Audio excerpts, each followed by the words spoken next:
20 years ago, I wrote a small book called Solomon and the Shulamite, Wisdom Personified. I revised it and re-released it in 2015, and a man named Rich wrote me a card that I still have. He thanked me for the article. He called it incredible. I have kept that card all these years because the question it raised was not a small one. The question was this: who is wisdom? Why does the Hebrew text picture her as a woman? And why did Solomon, who had every advantage, every blessing, every gift, end his life in disfavor with YHWH? This week I asked the Father a related question through the Life Force experiment under the Shield Protocol 14.0. The question was this: YHWH, who is wisdom personified in the Word, and how does it relate to the Father, the Son, and the Shulamite? 100 verses were drawn from the Urim Thummim version corpus by atmospheric quantum entropy. The result was a strong anomaly across every gate. Dominion triad concentration came in at 623% of baseline, 4.16 standard deviations above expectation. Polarity registered affirmative. The Fisher combined probability test landed at p equals 2.8 times 10 to the negative 9th, a signal so far from random that the noise floor disappears beneath it. Convergence confidence index, 90%. All 6 independent channels agreed. The deterministic verdict was yes, affirmative at 99.5%. So I went back and read my own 2015 book in light of this draw, and I want to share with you what I saw. The hinge of the answer is this: when Solomon asked the Father for understanding, the Father gave him understanding and wisdom together. He doubled the gift. The Hebrew word for understanding is binah. The Hebrew word for wisdom is Chokmah. Solomon asked for one and was given two. And this matters because Chokmah is not the same as binah. Chokmah is the spirit of the fashioners. The first time the word appears in the Hebrew Bible is Exodus chapter 28 verse 3, where the Father tells Moses to speak to all who are wise-hearted, whom he has filled with the spirit of wisdom, that they may make Aaron's garments to consecrate him for the priesthood. Chokmah is the wisdom that weaves the priestly robe. She is the artisan of consecration. This is why the virtuous woman of Proverbs 31 is shown working with wool and flax, holding the spindle and the distaff, making coverings of tapestry, fashioning fine linen. She is Chokmah incarnate. She is what wisdom looks like when she becomes a person. And the Shulamite of the Song of Songs is the same figure. She is the bride from the tribe of Issachar, the tribe that the chronicler tells us had understanding of the times, to know what Israel ought to do. The Shulamite carries Issachar's gift in her body. She knows the season. She knows when the winter is past, when the rain is over, when the figs ripen, when the voice of the turtle dove is heard in the land. And the draw confirmed this with a precision that still moves me. Of 100 verses drawn, 35 carried timing and appointed season themes. That is the Issachar signature.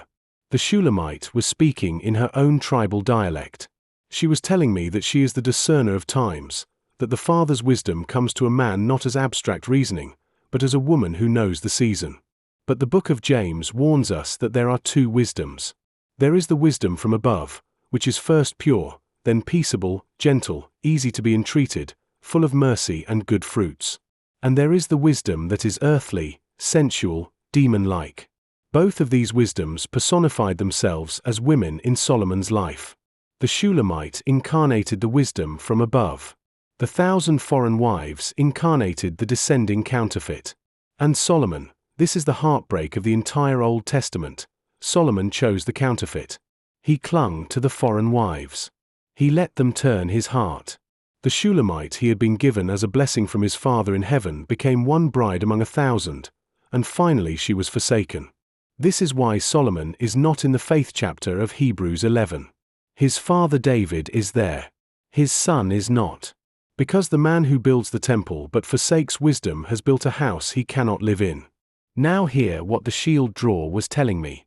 The polarity registered affirmative. That word matters. The instrument did not affirm wisdom in general.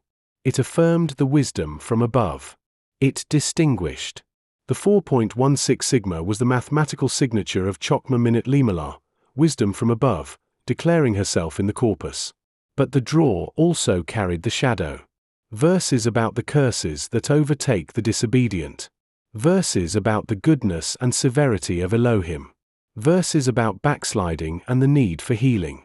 The Father was saying yes to the question, and at the same time saying, do not do what Solomon did. So let me state the answer plainly. The Father is the ungenerated source. He is the one who sees in secret. He is the one who doubles the gift when his Son asks rightly. The Son is the recipient and the bearer. He is the bridegroom of the parable, the Son of Man coming in the glory of his Father. He is everything Solomon should have been and was not. Wisdom personified is the Father's own delight gone forth into form. She is Chokmah. She is Sophia.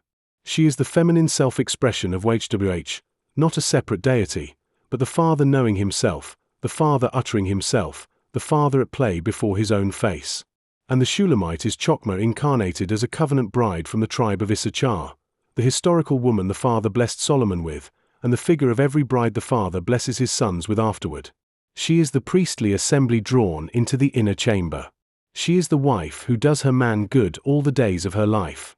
She is also, and I will say this plainly because the dedication of every book I have written for the last decade has said it, she is the woman the Father gives to the man who fears him, in flesh and in time, to be his help, his delight, and his wisdom in covenant. The Father's word over this inquiry is yes. Yes, that is who wisdom is. Yes, that is how she relates to the Father, the Son, and the Shulamite. And underneath the yes there is a charge. Hold her. Do not do what Solomon did. The descending wisdom is always near. The Father's gift is the doubled gift. Receive her. Walk with her. Bless her name. To the Father be honor and glory. The royal Levitical priesthood. Shalom.